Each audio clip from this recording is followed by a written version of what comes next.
Apple's iPad lineup is, well, quite varied, I would say, with something for almost everyone.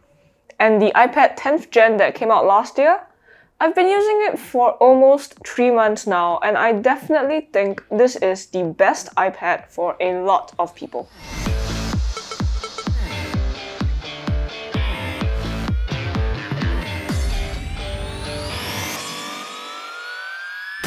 Which iPad you get really depends on what you're planning to use an iPad for, in my opinion.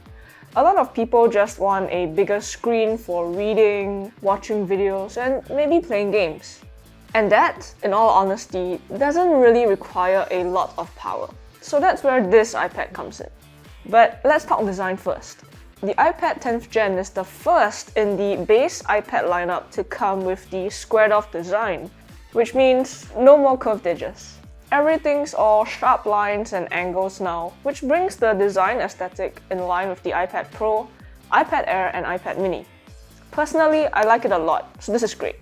The bezels are even all around, there's no home button, and while it looks like every other iPad now, the iPad 10th Gen comes in a few fun colors like the iPad Air, so that's nice. There are two big changes to the design here, and first, let's talk about the front camera.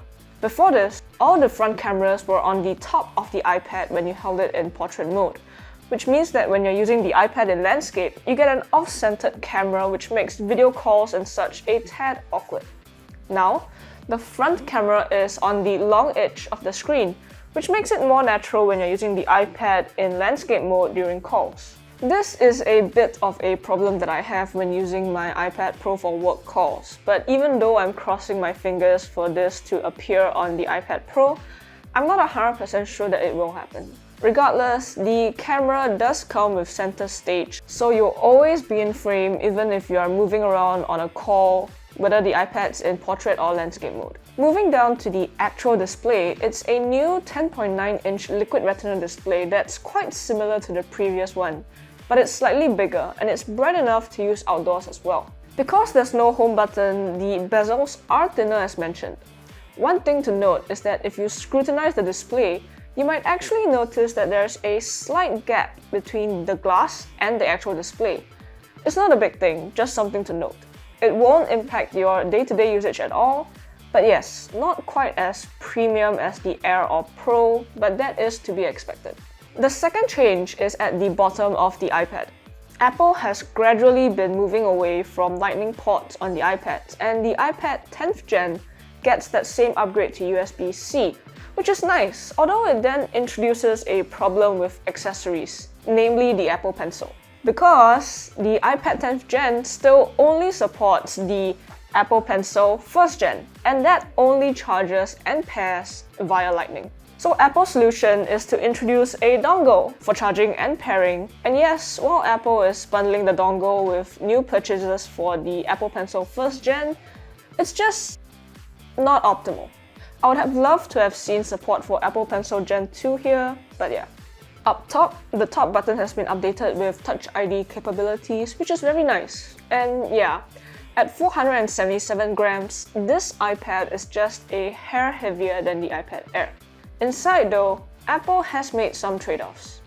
Instead of getting the M1 or M2 chip, the iPad 10th Gen is running on the A14 Bionic, which is a decent chip, but there's no way you're going to be looking at this iPad to run heavy video editing software or intense apps like Procreate and the likes. But for everyday tasks, Netflix, checking and replying to emails, browsing the web, and playing games, it's more than enough. For a lot of people, the iPad isn't really their main work device. It's something for content consumption, downloading movies and shows to watch on the go, stuff like that. At most, typing up documents, replying to emails. And this iPad works for that. Better still, Apple has introduced the new Magic Keyboard Folio accessory, which comprises of a two-piece back cover and keyboard. The back cover comes with a nice kickstand and the keyboard is magnetically attached to the iPad. The keyboard itself has nice 1mm travel keys. It's an excellent typing experience, so there's no issues here at all. But what's really nice is that Apple has given us the function row on this keyboard. Brightness control, mic mute, media controls, volume controls, it's all there. on the top and it's super convenient. With a 10-hour battery life, the iPad holds enough charge to get through a day of moderate use easily. And of course, iPadOS 16 is available, although the base iPad doesn't support great features like Stage Manager, external displays and the likes. And it's perfectly fine, because people who are looking to get this most likely aren't planning to use external displays with it anyway. And that's the beauty of the iPad 10th Gen. I've been recommending this tablet to people who need a larger screen, be it for games or watching shows, but who don't need all that extra processing power that comes with the Air or Pro, and who doesn't want to pay extra cash, since this model starts at just 685 Singapore dollars or 449 US. And honestly, that's like 80% of the people out there. So yes, great job on a good base iPad refresh. Just maybe rethink the Apple Pencil 1st Gen issue. I'm sure that there's space to put the magnetic charging connector somewhere. Anyway, those are my thoughts on the iPad 10th Gen. If you guys have any comments or questions, leave them down below. Don't forget to subscribe to us and like this video. Till next one, see you guys.